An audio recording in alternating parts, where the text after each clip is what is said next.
RRC Group D grant test number 20. So mathematics explanation. So the first question. If x plus 1 by x is equal to, then what is the value of x square plus 1 by x square?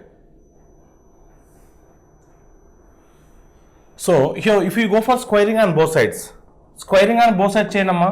Squaring on both sides కింద మీరు చేసినట్లయితే ఏమొస్తుందని మనకు squaring on both sides మనం ఏం చేసినట్లయితే ఏమొస్తుంది మనకు x square plus 1 by x square. So plus 2 is equal to అంటే 2 ఇంటూ a ఇంటూ b వస్తుంది. అంటే x into 1 by x, ఎక్స్కి 1 by X cancel అయిపోతుంది, ఈజ్ ఈక్వల్ టు 4 వస్తుంది. మనకు కావాల్సింది x square plus 1 by x square కావాలి. x square plus 1 by x square అంటే ఈ 2 యువతలకు వస్తే ఏమవుతుందండి 4 మైనస్ 2 2 అవుతుంది. సో ఫైనల్లీ మీ ఆన్సర్ ఏమవుతుందండి 2 అవుతుందండి. సో ఆప్షన్ సి అనేది మీ ఆన్సర్ అవుతుంది. Option C is the right answer. Question number 8. A cricket player after playing 10 tests scored 100 runs in the 11th test. As a result, the average of his runs increased by 5 runs. The present average of runs is what?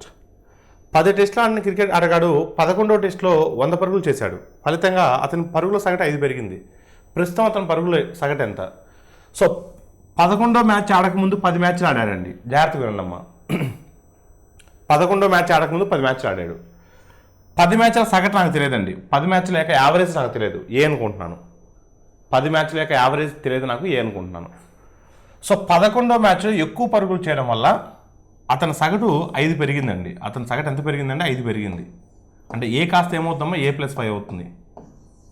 ఎప్పుడైనా చూడండి, సగటు అంటే ఆ particular match ఇది మాత్రమే increase అవ్వదు, ఓవరాల్గా కూడా ఇంక్రీజ్ అవుతుంది. అంటే క్రితం ఆడినటువంటి 10 మ్యాచ్ల యొక్క సగటు కూడా 5 పెరుగుతుంది. అంటే 10 × 5 అంటే ఎంతమ్మా? 50. 10 × 50 అంటే ఏంటమ్మా? 50. అంటే ఈ మొత్తం చేంజ్ దేనివల్ల వచ్చింది? 11వ మ్యాచ్లో 100 పరుగులు చేయడం వల్ల. 11వ మ్యాచ్లో 100 పరుగులు చేయడం వల్ల.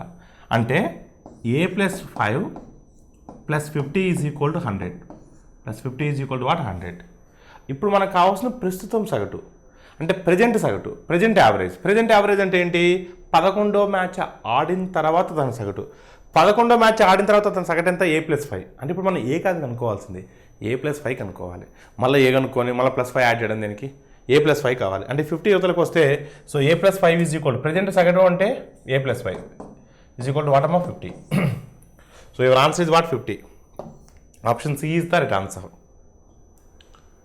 The difference between the CI and SI on 2,500 at the rate of 6% per annum for 2 years will be what? 2,500 రూపాయల అసలుపై 6% వడ్డీ రేటుతో 2 సంవత్సరాలకి చక్ర వడ్డీ మరియు బారో వడ్డీల మధ్య వ్యత్యాసం ఎంత? సో 2 years డిఫరెన్స్ అండి. 2 years difference D is equal to so P × R/100 whole square. ఇదేంటమ్మా? 2 yearsకి సింపుల్ ఇంట్రెస్ట్కి కాంపౌండ్ ఇంట్రెస్ట్కి డిఫరెన్స్. ఓకేనండి. సో ప్రిన్సిపల్ ఇచ్చాడమ్మా ఇక్కడ. ఎస్. సో మనకు డిఫరెన్స్ D కావాలి. ప్రిన్సిపల్ ఎంత అండి? 2,500. ప్రిన్సిపల్ ఎంతమ్మా? 2,500. సో రేట్ ఆఫ్ ఇంట్రెస్ట్ ఎంత ఇచ్చారండి? 6 ఇచ్చున్నారండి. అంటే 6/100 × 6/100. 6/100 × 6/100. ఒకసారి జాగ్రత్త చూడమ్మా. సో 2 zeros ఆటోమేటిక్ క్యాన్సిల్ అవుతాయి. 25 1s 25 4s. ఈ 4లో 2 2s ఉంటాయండి. ఒక 2తో 3 times, ఒక 2తో 3 times క్యాన్సిల్ చేస్తే సో 3 3 years ఎంత అండి? 9. సో డిఫరెన్స్ ఇస్ వాట్ అమ్మా? 9. Difference is what? 9. So option A is the right answer. A shopkeeper purchases 10 pieces of certain items for 8 rupees and sells the 8 pieces for 10 rupees. The profit percentage of the shopkeeper is dash. ఒక దుకాణదారుడు కొన్ని వస్తువుల్ని 8 రూపాయలు కొన్నాడు. అంటే 10 ముక్కల్ని 8 రూపాయలు కొన్నాడు. మరో 8 ముక్కల్ని 10 రూపాయలు కొన్నాడు. 8 ముక్కల్ని 10 రూపాయలకు అమ్మాడు. అయితే దుకాణదారు లాభ శాతం ఎంత? ఎప్పుడైనా గుర్తుపెట్టుకోండి, ఇప్పుడు 10 pieces కొన్నాడు, మరి 8 pieces అమ్ముతున్నాడు. సో అలాంటప్పుడు మనము లాభం వస్తుందా నష్టం వస్తుందా, ప్రాఫిట్ వస్తుందా లాస్ వస్తుందా మనం డిసైడ్ చేయలేము. ఫస్ట్ వన్ ఈక్వల్ చేయాలి. సో 10 పీసెస్ని 8 రూపీస్కి పర్చేజ్ చేశాడు. This is CP. All of you clear అండి. ఇంకా సేల్ చేసేటప్పుడు 8 పీసెస్ని 10 రూపీస్కి 8 పీసెస్ని 10 రూపీస్కి సేల్ చేశాడు. This is SP. ఎప్పుడైనా గుర్తుపెట్టుకోండి, 10 పీసులు కొని 8 pieces అమ్మితే మనం అతను ప్రాఫిట్ వస్తుందా లాస్ వస్తుందా అని మనం డిసైడ్ చేయలేము. ఎందుకంటే ప్రైసెస్ కూడా డిఫరెంట్గా ఉన్నాయి ఇక్కడ. సో మనం ఇలాంటి క్వశ్చన్ అడిగినప్పుడు మనం ఏం చేయాలంటే ఈ నెంబర్ ఆఫ్ ఆర్టికల్స్ని ఈక్వల్ చేయాలి. ఈ నెంబర్ ఆఫ్ ఆర్టికల్స్ని ఈక్వల్ చేయాలి. ఇప్పుడు 10 8 ఈక్వల్ చేయాలంటే 10కి 8 కసా కట్టాలి, ఎల్సిఎం తీసుకోవాలి.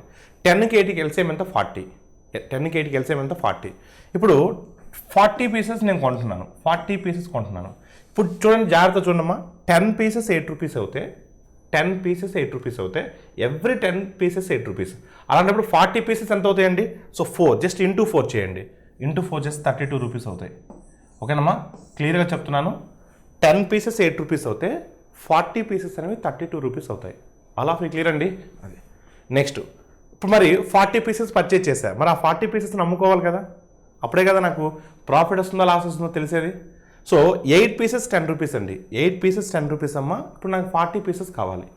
సో 40 పీసెస్ కావాలి అంటే 8 టేబుల్లో 40 ఎన్ని టైమ్స్ వస్తామా? 8 టేబుల్లో 40 ఎన్ని టైమ్స్ వస్తుంది? 5 టైమ్స్ వస్తుంది. మరి 10 టేబుల్లో 10 5 టైమ్స్ అంటే 50 రూపీస్, 10 5 టైమ్స్ అంటే 50 రూపీస్. అంటే ఇక్కడ విషయం ఏంటంటే 40 పీసెస్ని పర్చేజ్ చేసా, 40 పీసెస్ని సేల్ చేస్తున్నా. ఇప్పుడు నాకు ప్రాఫిట్ పర్సెంటేజ్ ఎంతో ఈజీగా తెలిసిపోద్ది. అమ్మ కాస్ట్ ప్రైస్ ఏమో 32, సెల్లింగ్ ప్రైస్ ఏమో 50. అంటే ప్రాఫిట్ ఎంత అంటే 18 రూపీస్. ప్రాఫిట్ అనేది డిఫరెన్స్ కాస్ట్ ప్రైస్కి సెల్లింగ్ ప్రైస్కి. ప్రాఫిట్ 18 రూపీస్ అండి నాకు. సో ప్రాఫిట్ పర్సెంట్ ఎప్పుడు కూడా నేను కాస్ట్ ప్రైస్ మీద క్యాలిక్యులేట్ చేయాలి. సో 18/32 × 100. ఆల్ ఆఫ్ క్లియర్ అండి. సో చూడమ్మా, 50% అంటే ఎంతమ్మా? 50% అంటే 100% అంటే 32, 50% అంటే 16. అండ్ మన ఆన్సరు సో 50% కన్నా ఎక్కువ ఉండాలి. మన ఆన్సర్ 50% కన్నా ఎక్కువ ఉండాలి. సో 50% కన్నా ఎక్కువ ఉన్న ఆప్షన్స్ 2 ఉన్నాయండి. ఎన్నో ఆప్షన్స్ ఉన్నాయేమో 2 ఉన్నాయి. నాకు ఇప్పుడు చూడండి, 50% తీసుకుంటే 16 వచ్చింది. ఇంకెంత కావాలి? స్టిల్ నాకు 2 కావాలి. 2 దేని మీద కావాలి నాకు? ఆ 2 అనేది దేని మీద కావాలి? 32 మీద కావాలి. సో 2/32 అంటే 1/16 కదా, 2/32 అంటే 1/16 కదా. నేను 50% తీసుకుంటే 16 వచ్చింది. ఇంకా నాకు 18 కావాలంటే ఇంకా 2 కావాలి. ఆ 2 అనేది 32లో కావాలి. సో 2/32 అంటే 1/16 కదా. సో 1/16 అంటే మీకు చెప్పాను కదా, 1/16 అంటే ఏమని చెప్పాను మీకు?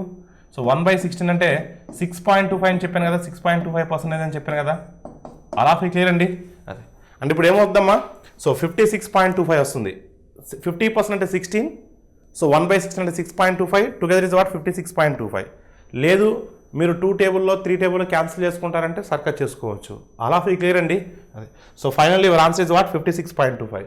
ఎప్పుడైనా ఇలాంటి మోడల్ క్వశ్చన్ వచ్చినప్పుడు మీరు సో ఇలా నెంబర్ ఆఫ్ ఆర్టికల్స్ సేమ్ లేనప్పుడు నెంబర్ ఆఫ్ ఆర్టికల్స్ ఈక్వల్ చేయండి అంతే.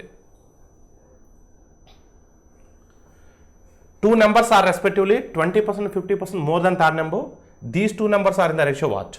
2 సంఖ్యలు వరుసగా మూడవ సంఖ్య కంటే 20%, 50% ఎక్కువైనా ఆ 2 సంఖ్యల నిష్పత్తులను కనుగొనండి.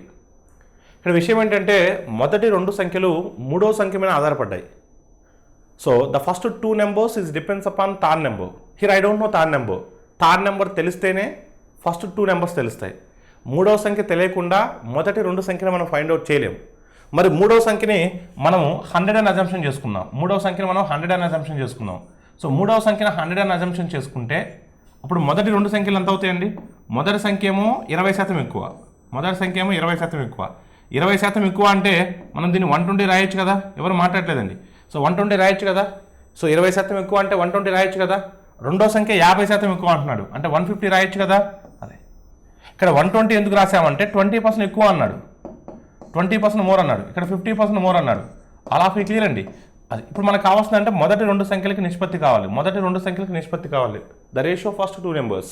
సో 30 టేబుల్లో 34 జార్స్, 35 జార్స్. సో 30 టేబుల్లో ఎందుకు క్యాన్సిల్ చేసేసారంటే 120కి 150కి 30 డిఫరెన్స్ ఉంది. 34 times 35 times. So your answer is what 4:5. So option B is the right answer.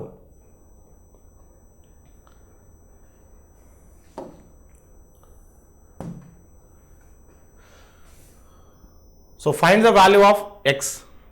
X వాల్యూని ఫైండ్ అవుట్ చేయమంటున్నారండి. ఒకసారి జాగ్రత్త చూడండి. సో 410 టేబుల్ది క్యాన్సిల్ చేయండి అమ్మా, 410 టేబుల్ది క్యాన్సిల్ చేయండి. ఆల్ ఆఫ్ యూ 410 టేబుల్ది క్యాన్సిల్ చేయండి. 410 1s are. సో 410 2 times అంటే ఎంతమ్మా? 410 2 times 0 0 క్యాన్సిల్ అవుతుంది. ఫస్ట్ ఆఫ్ ఆల్ 41 2 times అంటే 82.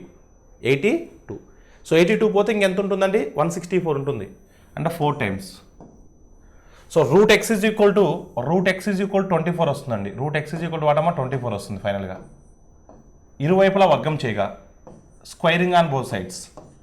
ఎక్స్ ఈజ్ ఈక్వల్ టు 24 కరెంట్ ఎంత వస్తుందండి 576 వస్తుంది. So your answer is what? X విలువ 576. Option B is the right answer. If X percentage of A is same as Y percentage of B, then Z percentage of B will be what? A యొక్క X percentage B యొక్క Y పర్సెంట్కి సమానమైతే B యొక్క Z percent ఎంత? చూడమ్మా, X percentage of A, X percentage of A. So సింపుల్గా నేను X percentage of ఏ అంటే ఎక్స్ పర్సంటేజ్ ఇంటూ ఏ రాయొచ్చు, ఎందుకంటే హాఫ్ అంటే ఇంటూనే. Y percentage of B, Y percentage of B. ఓకేనా? ఇక్కడ మనకి Z percentage of B will be what అన్నాడు, Z percentage of B will be what అన్నాడు, Z percentage of B will be what అన్నాడు, విల్ బి వాట్ అన్నాడు. అంటే ఇక్కడ మనం బి ప్లస్లో ఏం సబ్స్టిట్యూట్ చేయొచ్చు అండి? బి ప్లస్లో ఏం సబ్స్టిట్యూట్ చేయొచ్చు మనం? సింపుల్గా మనం so X percentage of A by, so X by Y అని రాసుకోవచ్చు కదా, X by Y percentage of ఏమని రాయొచ్చు, ఏ రాయొచ్చు కదా. సో సింపుల్గా వై పర్సెంటేజ్ యువతలకు పంపించానండి, వై పర్సెంటేజ్ యువతలకు పంపించాను. అలా ఫీ క్లియర్ అండి. సో వై పర్సెంటేజ్ యువతలకు పంపించానంటే ఇక్కడ మనకు పర్సంటేజ్ ఆటోమేటిక్ క్యాన్సిల్ అయిపోతుంది, పర్సంటేజ్ ఆటోమేటిక్ క్యాన్సిల్ అయిపోతుంది. సో వైని యువతలకు పంపించాను జస్ట్, అంటే ఏమవుతుందండి, so B is equal to X A by Y. ఇప్పుడు మనం బి ప్లస్లో ఎక్స్ఏ బై వైని సబ్స్టిట్యూట్ చేసినట్లయితే సో ఏమొస్తుందండి మనకు, జెడ్ఎక్స్, జెడ్ ఉంది, బి ప్లస్లో మనం ఎక్స్ఏ బై వై అంటే జెడ్ఎక్స్ పర్సంటేజ్ ఉంది కదా, Z X by Y percentage of A ఉంది కదా. So Z X percentage of A by Y, so Z X percentage of so A by Y. సింపుల్గా బీని యువతలకు ఉంచాను, వై పర్సంటేజ్ యువతలకు పంపించాను, అప్పుడు పర్సంటేజ్ క్యాన్సిల్ అవుతుంది, ఎక్స్ఏ బై వై. ఇక్కడ బి ప్లేస్లో ఈ ఎక్స్ఏ బై వైని సబ్స్టిట్యూట్ చేశాను అంతే. ఆల్ ఆఫ్ యూ క్లియర్ అండి. అదే a train 120 meters long passes a telegraph post in 6 seconds. So find the speed of the train. 120 మీటర్ల పొడవున ఒక రైలు, సో ఒక రైలు 6 సెకండ్లో ఒక టెలిగ్రాఫ్ పోస్ట్ దాటుతుంది, రైలు వేగాన్ని కనుగొనండి. ఎప్పుడైనా ఒక రైలు ఒక టెలిగ్రాఫ్ పోల్ను దాటుతుంది అంటే రైలు యొక్క పొడవే length of the train distance అవుతుంది. సో మనకి స్పీడ్ ఆఫ్ ద ట్రైన్ అడిగాడు, speed of the train is equal to length of the train by distance by time. Distance అంటే length of the train, length of the train is what 120 meters. Length of the train by so time అంటే how many seconds అమ్మా, 6 seconds. But options are in kilometer per hour. So you have to convert them into kilometer per hour. So we need to multiply with 18/5. 18/5తో multiply చేయాలి. 6 5 hours ఎంత అండి, 30 అండి. 6 5 hours ఎంత 30. So 30 ఎన్ని times పోతుందమ్మా, 4 times పోతుందండి. 30 ఎన్ని టైమ్స్ పోతుందండి, 4 times పోతుంది. సో 18 4 hours ఎంతమ్మా, 72 kilometer per hour. 72 kilometer per hour. Option D అనేది మీ ఆన్సర్ అవుతుంది. A complete a work and takes 50% more time than B. If together they take 18 days to complete the work, how much time shall B take to do it? ఏ ఒక పనిని పూర్తి చేయడానికి B కన్నా 50% ఎక్కువ సమయం పడుతుంది. 50% మోర్ టైం అండి, not more efficient. చాలామంది జాగ్రత్తగా గమనించాలి. 50% ఎక్కువ సమయం పడుతుంది. ఓకేనమ్మా, అది అండర్లైన్ చేయాలి అందరూ కూడా. ఇద్దరు కలిసి ఆ పనిని పూర్తి చేయడానికి 18 రోజులు తీసుకుంటే B దీన్ని చేయడానికి ఎంత సమయం పడుతుంది అంటే ఇక్కడ ఒకసారికి మీరు చూస్తే ఏ బి అనే ఇద్దరు వ్యక్తులు ఉన్నారు. ఓకేనమ్మా, so A completes a work takes 50% more than B. అంటే బి 100% టైం తీసుకుంది అనుకోండి, బి 100% టైం తీసుకుంటే ఏ 50% మోర్ టైం తీసుకుంటుంది. అంటే దాని మీనింగ్ ఏంటి, 150%. ఇక్కడ మనకు టైమ్స్ రేషియో ఇచ్చారండి, మనకు ఏమి ఇచ్చారండి, టైమ్స్ రేషియో ఇచ్చున్నారు. అంటే టైమ్స్ రేషియో ఏ నిష్పత్తిలో ఉందమ్మా, 3:2. అప్పుడు మనకు ఎఫిషియన్సీ రేషియో ఏమవుతుందండి, 2:3 అవుతుంది. ఎందుకంటే ఎఫిషియన్సీ టైం పీరియడ్ అనేది ఒకదానికి మరొకటి విలోమానుపాతంలో ఉంటుంది. అంటే దాని మీనింగ్ ఏంటంటే ఏ ఒక రోజులో 2 units పనిచేస్తే బి ఒక రోజులో 3 units పనిచేస్తారు. ఇప్పుడు ఇద్దరు కలిసి 18 రోజులు పడుతుందంట, ఇద్దరు కలిస్తే 18 days పడుతుంది. మరి ఇద్దరు కలిస్తే రోజుకి ఎన్ని పనులు చేయగలరు, 5 units చేయగలరు. అంటే 5 units చేయగలరు, అలా 18 days పడుతుందంటే టోటల్ వర్క్ ఎంత ఉన్నట్టు, 90 units ఉన్నట్టు. ఇద్దరు కలిస్తే రోజుకి 5 పనులు చేయగలరు, అలా 18 రోజులు పట్టిందంటే సో 5 × 18 90, అంటే మొత్తం పని 90 units ఉంది. ఇప్పుడు అడిగిన క్వశ్చన్ ఏంటంటే ఈ 90 unitsని ఎవరు చేయాలి, బి ఒక్కడే చేస్తే ఎన్ని రోజులు పడుతుంది. బి రోజుకి ఎన్ని చేయగలరండి, 3 చేయగలరు. అప్పుడు బి ఒక్కడే చేస్తే సో 90 టోటల్ యూనిట్స్ ఆర్ 90, రోజుకు 3 చేయగలరు. సో అప్పుడు బి ఒక్కడే చేస్తే ఎన్ని డేస్ పడుతుందండి, 30 days పడుతుంది. బి రోజుకు 3 చేయగలడు, టోటల్ 90 units ఉన్నాయి. సో 90/3 30 days పడుతుంది. So your answer is what, option A. The effective annual rate of interest corresponding to nominal rate of 15% per annum payable half yearly is what? 15% చక్కెర వడ్డీకి అర్ధ సంవత్సరానికి చెప్పిన వార్షిక వడ్డీ రేటు శాతం ఎంత? సో 15% అర్ధ సంవత్సరానికి అన్నాడండి. సో అర్ధ సంవత్సరానికి అన్నప్పుడు మనం ఏం చేయాలమ్మా?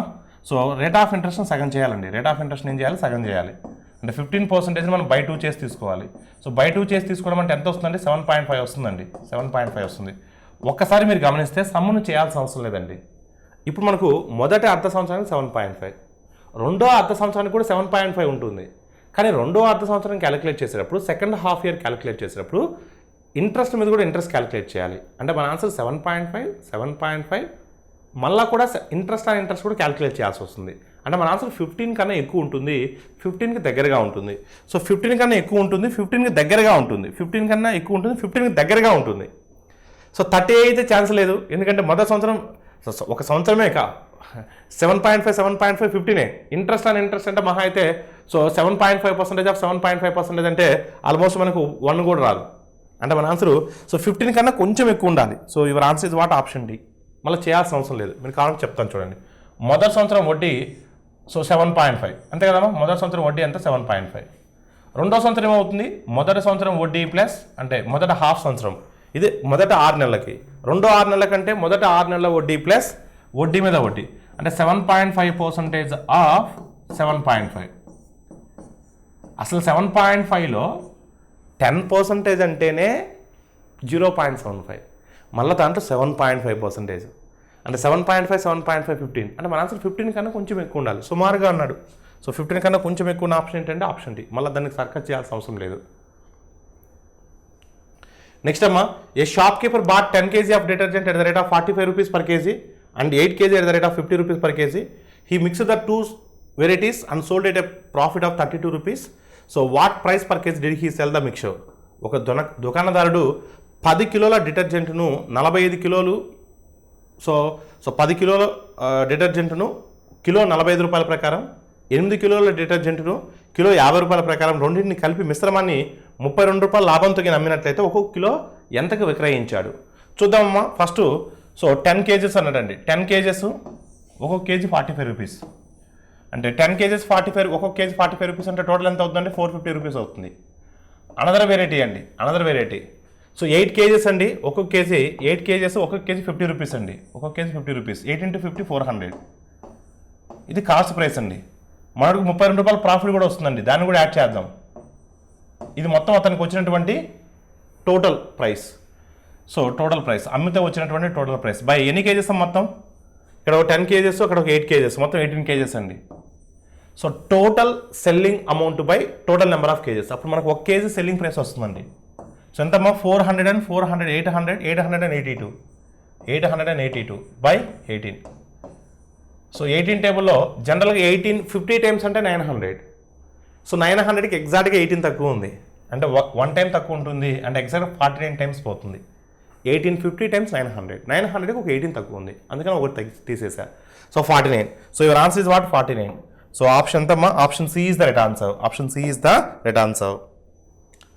HCF of x² - y² and x³ - y³ ఈ రెండింటికి గసాబా కనుక్కోవాలి. ఇప్పుడు మనం సో x³ - y³ తీసుకున్నాం అనుకోండి, ఇది డివిజిబుల్ అవుతుందండి? అవ్వదు. అలా క్లియర్ అండి. సో x² - y² తీసుకున్నాం అనుకోండి, ఇది డివిజిబుల్ అవ్వదు. ఓకేనమ్మా. సో x + y అసలు x + y మనకు ఇక్కడ తీసుకోవడానికి ఛాన్సే లేదు, అంటే ఇది కూడా పాసిబుల్ అవ్వదు. x - y తీసుకున్నాం అనుకోండి, ఇది డివిజిబుల్ అవుతుంది, ఇది కూడా డివిజిబుల్ అవుతుంది. So your answer is what? Option A. చూస్తూనే చెప్పవచ్చు, మనం దాన్ని హెచ్సిఎఫ్ మాన్యువల్గా చేయాల్సినటువంటి అవసరం లేదు. A sphere of diameter 6 centimeters is dropped in a right circular cylinder. So vessel partly filled with water. The radius of the cylinder is 9 centimeters. If the sphere is completely submerged in water, so then the level of the water rises by what? 6 సెంటీమీటర్ల వ్యాసం కలిగినటువంటి ఒక గోళము, so గోళము వృత్తాకార స్తూపాకార పాత్రలో so పాక్షికంగా నీటితో ఉంచిన గోళం పూర్తిగా నీటితో మునిగిపోతే స్తూపం యొక్క వ్యాసార్థం 9 సెంటీమీటర్లైన నీటి ఎత్తు ఎంత పెరుగుతుంది? ఓకేనమ్మా. ఒకసారి మీరు చూసినట్లయితే ఇక్కడ ఒక గోళం ఉందండి, ఒక గోళాన్ని మనం ఓకేనమ్మా ఒక గోళాన్ని మనం సో ఒక స్తూపంలో వేసామండి, ఒక స్తూపంలో వేసాం. ఓకేనమ్మా, ఒక స్తూపంలో వేసాం. స్తూపంలో కొంతవరకు నీరు ఉన్నాయండి, కొంతవరకు నీరు ఉన్నాయి. ఓకేనమ్మా. సో ఈ గోళానికి దీంట్లో వేసినట్లయితే సో ఈ గోళాన్ని గిన్నె దీంట్లో వేసినట్లయితే మనం దీంట్లో వేసినట్లయితే అది పూర్తిగా నిండినట్లయితే సో ఈ ఎంత హైట్ పెరుగుతుందని అడుగుతున్నాడు. అంటే ఆ స్తూపంలో వాటర్ లెవెల్ అనేది ఎంత రైజ్ అవుతుందని అడుగుతున్నాడు. ఎంత ఎత్తు వరకు ఆ వాటర్ అనేది రైజ్ అవుతుందని అడుగుతున్నాడు. అలా క్లియర్ అండి. ఎప్పుడైనా గుర్తుపెట్టుకోండి, ఒక వస్తువును మరొక వస్తువులో మనకైనా మెర్జ్ చేసినట్లయితే, అంటే ఎమర్జ్ చేసినట్లయితే ఎంత హైట్ పెరుగుతుందంటే, ఎంత వాల్యూమ్ రైజ్ అవుతుందంటే, సో దీని వాల్యూమ్ ఎంతైతే ఉంటుందో అంత వాల్యూమ్ రైజ్ అవుతున్నట్టు. అంటే ఈ రెండింటి యొక్క వాల్యూమ్స్ని మనం ఈక్వల్ చేయాలి, రెండింటి యొక్క ఘనపరిమాణాలను మనం ఈక్వల్ చేయాలి. సో స్పీడ్ యొక్క ఘనపరిమాణం ఎంతమో 4/3 πr³. సో మనకు స్పీర్ యొక్క డయామీటర్ ఇచ్చున్నాడండి. స్పీర్ యొక్క డయామీటర్ ఎంత ఇచ్చున్నాడండి? 6 సెంటీమీటర్స్ వ్యాసం ఇచ్చున్నాడండి. అప్పుడు రేడియస్ ఎంత అవుతుందండి? సో 3³ రేడియస్ ఎంత అవుతుందంటే 3 అవుతుంది. So r³ got 3³ is equal to స్తూపం యొక్క ఘనపరిమాణం, సిలిండర్ యొక్క ఘనపరిమాణం వాల్యూమ్ πr²h. మనకు r ఇచ్చున్నాడండి, ఎంతమ్మా? 9. సో 9 × 9 h మనం కనుక్కోవాలండి. ఎంత హైట్ అనేది రైజ్ అవుతుందని మనం కనుక్కోవాలండి. సో ఒకసారి జాగ్రత్త చూడమ్మా. సో పైకి క్యాన్సిల్ అవుతుంది, ఒక 3కి ఒక 3 క్యాన్సిల్ అవుతుంది.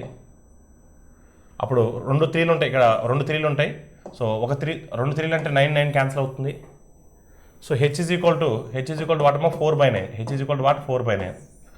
మీకు 4/9 1/9 అంటే 11/9 11.11. సో 4/9 అంటే 0.44. So your answer is what అమ్మా? Option A is the right answer. If perimeter and area of a square are equal, the side of the square is what? ఒక చతురస్రపు చుట్టుకొలత మరియు వైశాల్యం సమానంగా ఉంటే చతురస్రం భుజం ఎంత? సో చతురస్రం చుట్టుకొలత అండి 4a, చతురస్రం యొక్క వైశాల్యం a², ఈ రెండు సమానమైతే అప్పుడు ఏకి ఏ క్యాన్సిల్ అవుతే చతురస్ర భుజం ఏ ఈజ్ ఈక్వల్ టు ఎంతమ్మా? 4. చతురస్ర భుజం A is equal to what? 4. So perimeter of square is 4a, area of the square is a², then side of a square is what? 4. So your option is what? Option C. The least number which when divided by 4, 6, 8, 12 and 16 leaves the remainder of 2 in each case. So 4, 6, 8, 12 మరియు 16తో విభజించినప్పుడు ప్రతి కేసులో కూడా మిగిలిన so 2 అనేది వదిలివేస్తే అతి చిన్న సంఖ్య ఏంటి? సో ఫస్ట్ మనం ఏం చేయాలంటే, సో వీటికి ఎల్సిఎం ఫైండ్ అవుట్ చేయాలండి. ఈ నెంబర్స్కి ఏం ఫైండ్ అవుట్ చేయాలి? ఎల్సిఎం ఫైండ్ అవుట్ చేయాలి. ఎల్సిఎం ఫైండ్ అవుట్ చేసిన తర్వాత ఆ 2 అనేది రిమైండర్ వస్తుంది కాబట్టి ఆ 2ని యాడ్ చేస్తే సరిపోతుందండి. ఒకసారి మీరు చూడమ్మా ఎల్సిఎం. సో 4 అనేది చేయాల్సిన అవసరం లేదండి, ఎందుకంటే 8లో ఉంటుంది. 6 అనేది కూడా చేయాల్సిన అవసరం లేదండి, ఎందుకంటే 12లో ఉంటుంది. 8 కూడా చేయాల్సిన అవసరం లేదు, ఎందుకంటే 16లో ఉంటుంది. అంటే ఇప్పుడు మనం 12, 16కి ఎల్సిఎం ఫైండ్ అవుట్ చేస్తే సరిపోతుందండి. 12, 16 అండి. ఏ టేబుల్లో మ్యాక్సిమం క్యాన్సిల్ అవుతుంది? 4 టేబుల్లో మ్యాక్సిమం క్యాన్సిల్ అవుతుంది. స్మాలెస్ట్ నెంబర్ ఎన్ని టైమ్స్ పోతుంది? 3 టైమ్స్ పోతుంది. అంటే స్మాలెస్ట్ నెంబర్ 3 టైమ్స్ పోతుంది. So 3 times of largest number అంటే 316 టైమ్స్ ఇస్ వాట్ అమ్మా? 48. అంటే ఈ నెంబర్స్ అన్నిటికీ కూడా ఎల్సిఎం ఎంత అంటే 48. మీరు మాన్యువల్గా క్యాలిక్యులేట్ చేస్తే అదే వస్తుందండి. మనం ఆ 2 రిమైండర్ని యాడ్ చేయాలి కనుక సో 48 + 2 50 అవుతుందండి. 48 + 2 50 అవుతుంది. Option C is the right answer. A boat running downstream covers a distance of 10 kilometers in 2 hours. While coming back, so the boat takes 5 hours to cover the same distance. If the speed of the current is 1.5 km/h, what is the speed of the boat in still water? దిగువకు నడుస్తున్న పడవ 2 గంటల్లో 10 కిలోమీటర్లు, తిరిగి ప్రయాణంలో అంటే తిరిగి వచ్చేటప్పుడు సో అదే దూరాన్ని కవర్ చేయడానికి 5 గంటలు పడుతుంది. ప్రవాహం యొక్క వేగం గంటకు 1.5 అయితే నిశ్చల నీటిలో పడవ వేగం ఎంత? సో దిగువకి అన్నాడండి, అంటే ఎక్స్ అండి. దిగువకి అంటే ఎక్స్ అండి. Down stream speed X 10 kilometers in 2 hours అండి. 10 kilometers in 2 hours అండి. అంటే 10 kilometers in 2 hours అంటే సో 5 km/h అండి. x is equal to what? 5 km/h. తిరిగి వచ్చేటప్పుడు అంటే అప్ స్ట్రీమ్ స్పీడ్ అండి. y ఈజ్ ఈక్వల్ టు అదే దూరాన్ని సేమ్ డిస్టెన్స్ని 5 hours పట్టిందండి. 5 hours పట్టింది అంటే so y is what? 2 km/h. మనకి x తెలుసు, y తెలుసు అండి. దే ఆర్ ఆస్కింగ్ సో పడవ వేగము, speed of the boat in still water. So పడవ వేగం అంటే b అండి. So b is equal to x + y/2 అండి. b is equal to what? x + y/2. So x + y/2 ఓకేనమ్మా. సో x ఈజ్ వాట్ అమ్మా? 5. So y is what? 2. 5 + 2/2 అంటే 5 + 2/2 7/2. 7/2 అంటే ఏంటమ్మా? 3.5. Option B is the right answer. Arjun can run 288 meters in 24 seconds while Vipul runs the same distance in 32 seconds. By how much distance did Arjun beat Vipul? చాలా జాగ్రత్తగా వినాలండి మీరు. అర్జును 24 సెకండ్లలో రేస్ను పూర్తి చేస్తాడండి. 288 మీటర్ల రేస్ను పూర్తి చేస్తాడు. అదే డిస్టెన్స్ని, అదే దూరాన్ని విపుల్ 32 సెకండ్లు తీసుకుంటాడండి. మరి సో ఆ విధంగా అయితే అర్జున్ విపుల్ని ఎంత దూరంతో ఓడిస్తాడు అంటే విపుల్ కూడా 24 సెకండ్లే ఇస్తే మరి సో అర్జున్ కన్నా విపుల్ ఎంత ఎంత దూరంలో ఓడిపోతారని అడుగుతున్నాను క్వశ్చన్. అంటే 24 సెకండ్లు కదమ్మా, 24 సెకండ్లు ఇతను రన్నింగ్ రేస్ని పూర్తి చేశాడు. మనడు విపుల్కి ఆ 288 మీటర్స్ వెళ్ళడానికి ఎన్ని సెకండ్స్ పట్టింది? 32 సెకండ్స్ పట్టింది. అంటే సెకండ్కి మనోడు ఎంత వెళ్తున్నాడండి? 32 9s are 288. అంటే ఓన్లీ 9 మీటర్స్ మాత్రమే వెళ్ళగలుగుతున్నాడండి. విపులు సెకండ్కి 9 మీటర్స్ వెళ్ళగలుగుతున్నాడు. మరి సో ఇక్కడ అర్జును ఆ 288 కవర్ చేసేదానికి ఎన్ని సెకండ్స్ పట్టింది? 28 సెకండ్స్ పట్టింది. ఆ 28 సెకండ్స్లో ఆ 24 సెకండ్స్ పట్టింది ఎవరికి? అర్జున్కి. ఆ 24 సెకండ్లో విపుల్ ఎంత దూరం వస్తాడు? విపుల్ ఎంత దూరం వస్తాడండి? 24 సెకండ్స్లో 24 × 9. సో 24 × 9 అంటే 216. అంటే విపుల్ 216 మీటర్స్ మాత్రమే వస్తాడు. రన్నింగ్ రేస్ అంటే అందరికీ ఒకటే టైం ఉంటుందండి. అర్జున్ 24 సెకండ్స్లో వెళ్తున్నాడు కాబట్టి రన్నింగ్ రేస్ అనేది 24 సెకండ్స్ పెట్టుకుందాం. ఇప్పుడు అర్జున్ డెస్టినేషన్ చేరుకుంటాడు 288 మీటర్లని. కానీ ఆ 24 సెకండ్స్లో విపుల్ 216 మీటర్స్ మాత్రమే వెళ్ళగలుగుతాడు. అంటే అర్జున్ విపుల్ని ఎన్ని మీటర్స్ గ్యాప్తో ఓడిస్తాడమ్మా? ఎన్ని మీటర్స్ గ్యాప్తో ఓడిస్తాడు? 72 మీటర్స్ గ్యాప్తో ఓడిస్తాడు. అంటే వాళ్ళిద్దరికి 72 మీటర్స్ గ్యాప్ ఉంటుందండి. So your answer is what? Option A. 4x + 3y = 7, then find the slope of the given line. So 4x + 3y = 7 అను రేఖ యొక్క వాల్ ఎంత? ఎప్పుడైనా ఒక లైన్ ఇచ్చి దానికి స్లోప్ కనుక్కోమన్నప్పుడు -x(x)/y(x) అంటే -x గుణకము / y గుణకం, x coefficient / y coefficient, -x coefficient, x coefficient is what? -4, -x coefficient / y coefficient, y coefficient is what? 3. So -4/3. So -4/3 is the right answer. గుర్తుపెట్టుకోండి, ఒక లైన్ ఇచ్చి స్లోప్ అడిగితే ఓకేనమ్మా.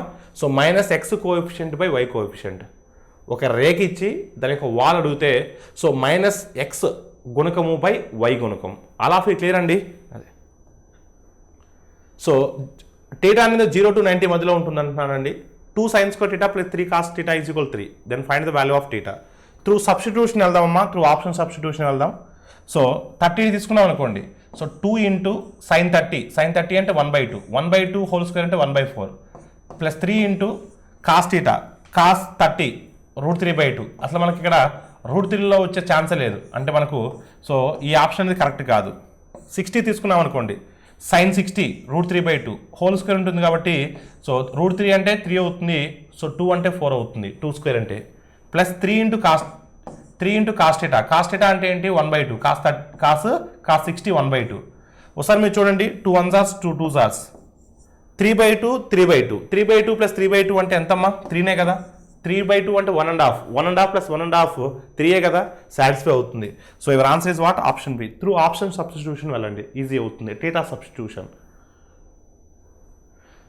The perimeter of two similar triangles ABC and PQR are 36 cm, 24 cm respectively.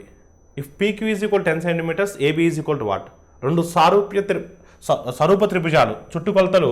So A B C PQR వరుసగా 36 centimetres 24 centimetres. So అయితే PQ is equal to 10 centimetres ఉంటే AB విలువ ఎంత? ఒకసారి జాగ్రత్త చూడమ్మా. సో మనకు పెరిమీటర్స్ ఇచ్చున్నారండి.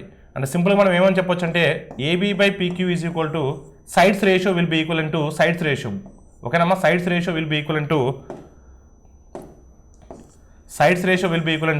సో పెరిమీటర్స్ రేషియో అండి. అంటే సో పెరిమీటర్ ఆఫ్ ఓకేనమ్మా, perimeter of triangle ABC by perimeter of triangle PQR, ఓకేనండి. అదే సో మనకి ఇక్కడ ఏబి ఫైండ్ అవుట్ చేయాలండి. AB/PQ ఎంత ఇచ్చున్నాడమ్మా? 10 ఇచ్చున్నాడు. సో త్రిభుజం ఏబిసి యొక్క చుట్టుకొలత ఎంతమ్మా? 36. త్రిభుజం PQR యొక్క చుట్టుకొలత ఎంత అండి? 24. చూడమ్మా, 24 ఒక్కసార్లు 24 1.5 టైమ్స్ అండి. 24 1.5 టైమ్స్ 36 అండి. ఇప్పుడు ఈ 10 అవుతలేకపోతే AB ఈజ్ ఈక్వల్ టు 1.5 × 10 అండి. అంటే 1.5 × 10 అంటే ఏమవుతుందండి? 15 అవుతుందండి. So your answer is what? 15. Option C is the right answer. Which of the following numbers is exactly divisible by 99 అండి. అంటే కింద వాటిలో 99 ద్వారా ఖచ్చితంగా డివిజిబుల్ అయ్యేది. 99 ద్వారా పోవాలంటే అది 9తో ఖచ్చితంగా పోవాలి, 11తో ఖచ్చితంగా పోవాలండి. అప్పుడు మనకు 99తో పోతుందండి. 9కి డివిజిబిలిటీ రూల్ ఏంటండి? మనము ఇచ్చినటువంటి అంకెల మొత్తాన్ని కలిపితే 9తో నిశేషంగా భాగించబడాలి. If you add sum of the digits that number is completely divisible by 9. So that number is exactly divisible by 9. చూద్దాం. ఫస్ట్ ఆప్షన్ చూడమ్మా. 1 + 1 2, 2 + 4 8, సో 2 + 4 6, 6 + 5 11, 11 + 4 15, 15 + 3 18, 18 అనేది 9తో డివిజిబుల్ అవుతుందండి. అంటే 9తో డివిజిబుల్ అవుతే మనకు సరిపోతుంది, 11తో కూడా డివిజిబుల్ అవ్వాలి. 11కి డివిజిబిలిటీ రూల్ ఏంటండి, మనకు ఆల్టర్నేటివ్ డిజిట్స్ సమ్ డిఫరెన్స్ అనేది ఏదో 9తోనే 11తోనే డివిజిబుల్ అవ్వాలి, లేదా డిఫరెన్స్ 0 అన్న రావాలి. చూద్దాం. 1 4 4 అమ్మ, 1 4 4 అంటే 9 కదా. దాని తర్వాత ఆల్టర్నేటివ్ డిజిట్స్ 1 5 3, 1 5 3 అంటే 9 కదా. 9 - 9 అంతా 0. అంటే ఆల్టర్నేటివ్ డిజిట్స్ సమ్ అనేది ఆ డిఫరెన్స్ అనేది 0 వచ్చినా 11తో డివిజిబుల్ అవుతుంది. ఆ డిఫరెన్స్ అనేది 11 మల్టిపుల్స్ వచ్చినా కూడా 11తో డివిజిబుల్ అవుతుంది.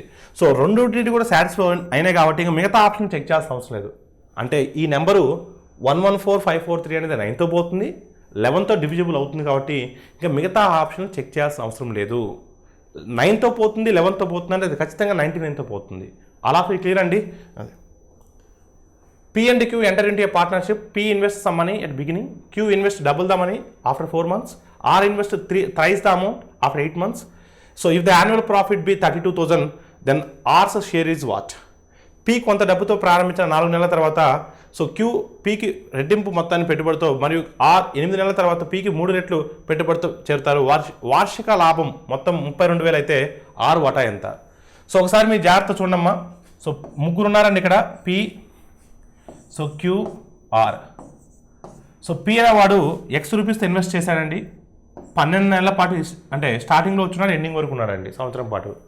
Q 4 నెలల తర్వాత జాయిన్ అయ్యాడండి. డబల్ ఇన్వెస్ట్మెంట్తో, అంటే P ఎంతైతే ఇన్వెస్ట్ చేశాడో దానికి 2 రెట్లు ఇన్వెస్ట్మెంట్తో స్టార్ట్ చేశాడు 4 నెలల తర్వాత. అంటే 4 నెలల తర్వాత స్టార్ట్ చేశాడు అంటే 8 నెలలు బిజినెస్లో ఉన్నట్టు. సో 8 నెలల తర్వాత జాయిన్ అయ్యాడు థ్రైస్ అమౌంట్తో, అంటే P ఎంతైతే ఇన్వెస్ట్ చేశాడో దానికి థ్రైస్ అమౌంట్తో జాయిన్ అయ్యాడు. ఎన్ని నెలల పాటు ఉన్నాడు? 8 నెలల తర్వాత జాయిన్ అయ్యాడు. 8 నెలల తర్వాత జాయిన్ అయ్యాడంటే 4 నెలలు మాత్రం బిజినెస్లో ఉన్నట్టు. ఓకేనమ్మా. సో ఒకసారి మీరు చూస్తే 4th క్యాన్సిల్ చేస్తారా? 4 1s are, 4 2s are, 4 3s are. అంటే ఏమొస్తుంది మనకు 3:, సో 4:3 వస్తుంది. అంటే 3:4:3 అంటే మొత్తం ఎన్ని పార్ట్స్ అంటే 10 పార్ట్స్. సో 10% ఎంతమ్మా? 32,000. 10% ఎంతమ్మా? 32,000. 10 పార్ట్స్ అంటే 32,000 అండి. మనకు కావాల్సింది ఎవరండి? R. సో 1 పార్ట్ అంటే 3,200 వస్తుందండి. 1 పార్ట్ అంటే 3,200 వస్తుంది. అప్పుడు 3 పార్ట్స్ అంటే ఎంత వస్తుందంటే 3 × 3,200 9,600 వస్తుందండి. 9,600 వస్తుంది. So your answer is what? 9,600. So option D is the right answer. Simplification అడుగుతున్నారండి. ముందు బార్లో ఉన్న ప్లేస్ని మనం కన్క్లూడ్ చేయాలండి. సో ఈ యొక్క వాల్యూని మనం ఫస్ట్ కన్క్లూడ్ చేయాలండి. 1 - 1 అంటే 0, 1 - 0 అంటే 0, 1 - 0, 1 - 0 అంటే 1, 1 - 1 అంటే 0. సో ఇక్కడ మనకు 1 - 0 0, 1 - 0 1, 1 - 1 0. So your answer is what? Option A. So ఈ పార్ట్ వరకు 0 అవుతుందండి, ఈ పార్ట్ వరకు 0 అవుతుంది. ఓకేనమ్మా. 1 - 0 1, 1 - 1 ఏమవుతుంది? 0 అవుతుంది. సో 1 - 0 1 అవుతుంది, 1 - 1 0 అవుతుంది. సో ఫైనల్గా మీ ఆన్సర్ ఎంతమ్మా? 0. సో సింప్లిఫికేషన్ అడుగుతున్నారని చూడండి. సో నేను డివిజన్ని మల్టిప్లికేషన్గా రాస్తున్నానండి. 1,888 ఇంటూ 1/32 ఇంటూ 1/8. సో డివిజన్ని మల్టిప్లికేషన్గా రాశాను, దాన్ని డినామినేటర్లో రాశాను. సో 32 8 జార్స్ ఎంత అంటే 256, 32 8 జార్స్ అంతా 256. ఒక్కసారి మీరు గమనిస్తే 1,888 అనేది 256తో అప్రాక్సిమేట్గా మనకు 7 టైమ్స్ పోతుంది. 257 టైమ్స్ అంటే 1750, అంటే అప్రాక్సిమేట్గా మళ్ళీ 8 టైమ్స్ అంటే 2000 అవుతుంది. అంటే 7 పాయింట్ సంథింగ్ టైమ్స్ పోవాలి. 7 పాయింట్ సంథింగ్ ఉన్న ఆప్షన్ ఏ. అర్థమైందని నేను చెప్పింది. మా 257 టైమ్స్ అంటే 1750, అంటే మోర్ దాన్ 1750. 8 టైమ్స్ తీసుకుంటే మోర్ దాన్ 2000. ఇది 1750 కన్నా ఎక్కువ ఉంది, 2000 కన్నా తక్కువ ఉంది. అంటే మన ఆన్సర్ 7 పాయింట్ సంథింగ్ ఉండాలి. 7 పాయింట్ సంథింగ్ ఉన్న ఆప్షన్ ఒకటే ఉందండి. What is the sum of first 12 terms of a mathematic progression if the first term is -19, last term is 36? మొదటి పదం -19, చివరిది 36 అయితే అంక శ్రేణి సో యొక్క మొదటి 12 పదాల మొత్తం ఎంత? సో ఎప్పుడైనా సరే మొదటి పదము చివరి పదం ఇస్తే n పదాల మొత్తం ఎలా కనుక్కుంటామంటే గుర్తుపెట్టుకున్నామా, n/2 into first term plus last term. గుర్తుపెట్టుకోండి.